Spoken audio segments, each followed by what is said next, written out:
लाहौर समेत पंजाब के मैदानी इलाके धुंध की लपेट में। हद निगाह में कमी के बायस मोटरवेज कई मकामात पर बंद, अहम शाहराहों पर ट्रैफिक की रवानी मुतासिर। हुकाम ने अवाम को गैर ज़रूरी सफ़र से गुरेज और एहतियाती तदाबीर इख्तियार करने की हिदायत कर दी।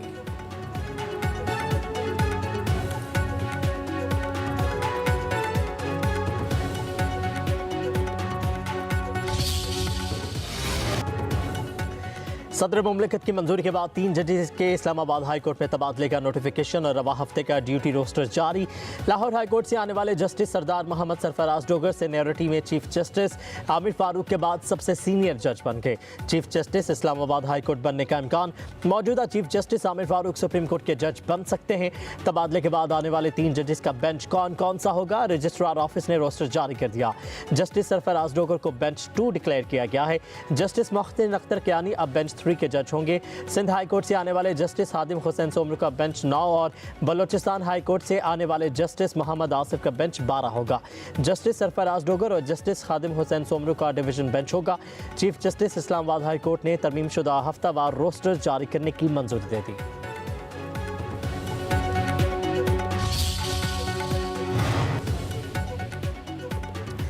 इस्लामाबाद की वकला तंजीमों ने इस्लामाबाद हाई कोर्ट में दीगर हाई कोर्ट्स के जजेस का तबादला मुस्तरद कर दिया। आज अदालती बॉयकॉट का भी ऐलान। तीनों बार काउंसिल्स के मुश्तरका इजलास में 3 जजेस के इस्लामाबाद हाई कोर्ट मुंतकली का नोटिफिकेशन वापस लेने का मुतालबा। एलामिया में कहा गया कि नोटिफिकेशन को चैलेंज किया जाएगा। जहां मीडिया और अदलिया आज़ाद ना हो वो कौमें तबाह हो जाती हैं। नायब सदर इस्लामाबाद बार काउंसिल अलीम अब्बासी ने प्रेस कॉन्फ्रेंस करते हुए कहा, जजेस के तबादले का मकसद अदलिया को कमज़ोर करना और नुकसान पहुँचाना है।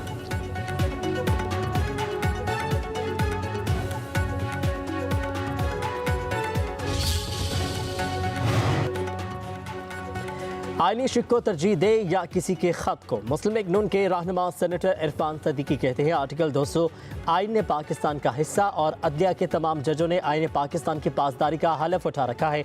इस आर्टिकल के तहत सदर मुमलिकत किसी भी जज का तबादला एक से दूसरी हाई कोर्ट कर सकते हैं। तबादले के लिए मुतल्लिका जज की मर्जी ज़रूरी है। चीफ जस्टिस पाकिस्तान और दोनों मुतल्लिका हाई कोर्ट्स के चीफ जस्टिस साहिबान से भी मशावरत की जाती है।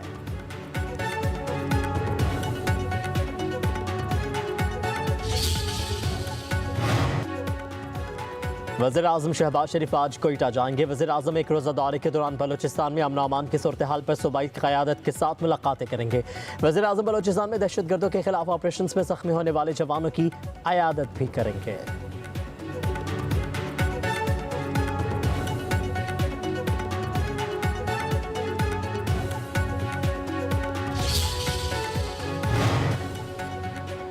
वज़ीर आज़म शहबाज शरीफ ने रवा साल की पहली कौमी इंसदाद पोलियो मुहिम का इफ्तिताह कर दिया। कहते हैं पाकिस्तान के करोड़ों बच्चों को पोलियो से महफूज करेंगे। आलमी इदारों और शराकतदारों के साथ मिलकर पोलियो का खात्मा करेंगे। इंसदाद पोलियो के तावन पर WHO यूनिसेफ के शुक्रगुजार हैं। खसूसी तकरीब से खिताब करते हुए वज़ीर आज़म ने कहा कि गुज़श्ता बरस पोलियो के पाकिस्तान में 77 केस सामने आए। रवा साल पोलियो का 1 केस सामने आ चुका है। बाहमी तावन से पाकिस्तान और अफगानिस्तान में पोलियो का खात्मा होगा।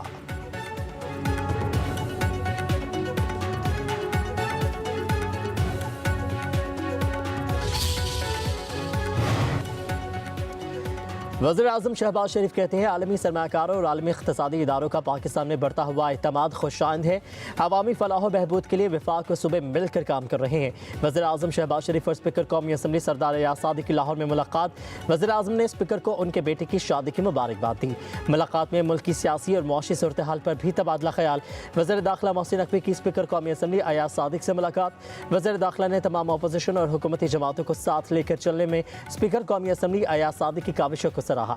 दोनों रहनुमाओं का मुल्क की बेहतर होती मुआशी सूरत हाल पर इत्मीनान का इजहार।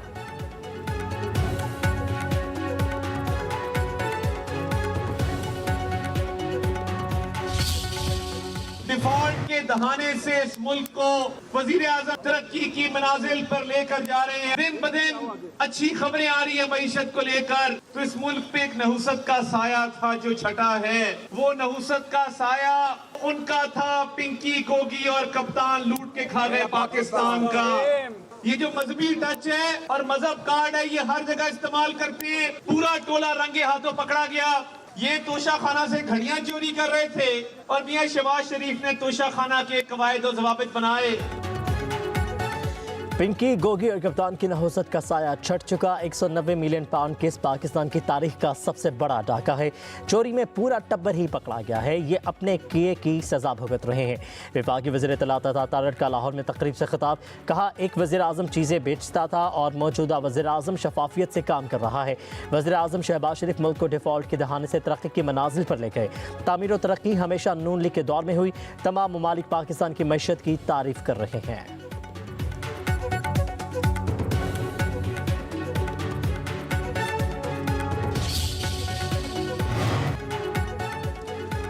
वज़ीर दाखिला जिस तरह बातें करते हैं उनको शर्म आनी चाहिए। इस बार हम तैयारी के साथ इस्लामाबाद जाएंगे। सदर PTI के KP जुनैद अकबर की पेशावर मीडिया से गुफ्तगू। कहा कि हमारे वर्कर्स के साथ जो किया वह बहुत बड़ा जुल्म था। हमारी क़यादत पहले इदारों से राबते में थी और राबते में PTI की मर्जी से थे। KP काबीना में तब्दीली वज़ीर आला की जिम्मेदारी है। सवाबी एहतजाज से मुतालिक अली अमीन गंडापुर से अलग मुलाकात होगी। सवाबी का जलसा खैबर पख्तूनख्वा का सबसे बड़ा जलसा होगा।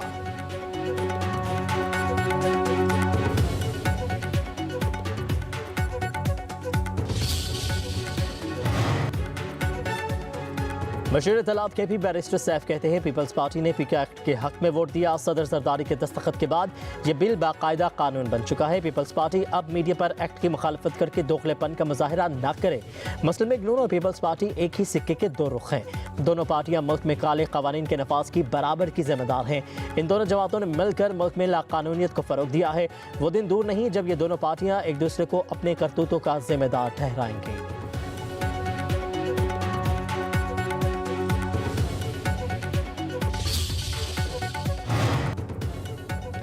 इस्लामाबाद में ज़िला कुरम में क़याम अमन के लिए फ़रीक़ैन का जिरगा। सोशल मीडिया के गलत इस्तेमाल की रोकथाम समेत अहम इक़दामात पर बातचीत। उमायदीन के जिरगे की दूसरी नशिस्त आज पेशावर में होगी। मेंबरान के मुताबिक कुरम के अवाम अमन के लिए तरस रहे हैं। उमायदीन को करीब लाने की कोशिश की।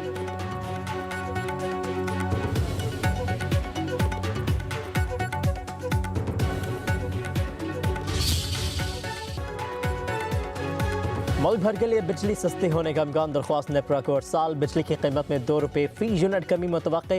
मंजूरी से आवाम को 52 अरब रुपए से ज़ायद का रिलीफ मिलेगा। नेपरा 12 फरवरी को दरख्वास्त पर समाप्त करेगी कि इलेक्ट्रिक सार्फिन पर भी सामाही एडजस्टमेंट लागू होगी।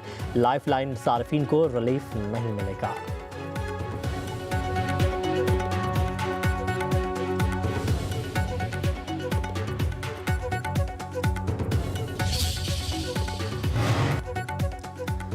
फ़िज़ा को साफ और साजगार करने तक सुख का सांस नहीं लेंगे। यह हमारी नस्लों की बका का मसला है।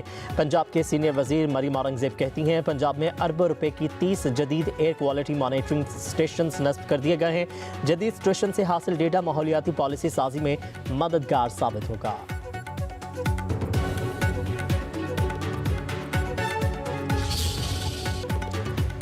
शुगर के पहाड़ों की चोटियों पर बर्फबारी का सिलसिला वक्फे से जारी। हल्की धूप निकलने से मौसम कदरे बेहतर। मलका को हिसार मरी और में सूरज और बादलों की आंख मचोली। मौसम सर्द होने के साथ साथ बिजली की लोड शेडिंग ने सयाहों की मुश्किलात में इजाफा कर दिया।